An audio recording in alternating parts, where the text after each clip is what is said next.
أعوذ بالله من الشيطان الرجيم بسم الله الرحمن الرحيم اللهم صل على محمد وآل محمد عليهم وسلم تسليما.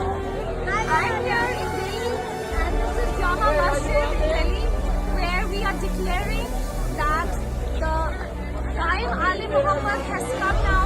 The arrival of Imam Mahdi has been declared. He has come with a wasiyah from Rasulullah sallallahu alaihi wasallam, and we are here to tell that we all should come under this banner, the black banner of Imam Mahdi alayhi salam.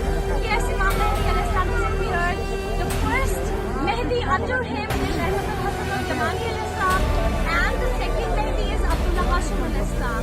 Let's welcome, let all the Sunnis and the Shias come under one umbrella. Let all the people of humanity come under this black banner. Labbaik Abu Sadiq alayhi salam, Labbaik Abu Hashim alayhi salam, Labbaik Ya Rasulullah sallallahu alaihi wasallam. I'm here today in New Delhi, India, outside India Gate, and here I'm giving and declaring that apparently the new Pope and the Mahdi has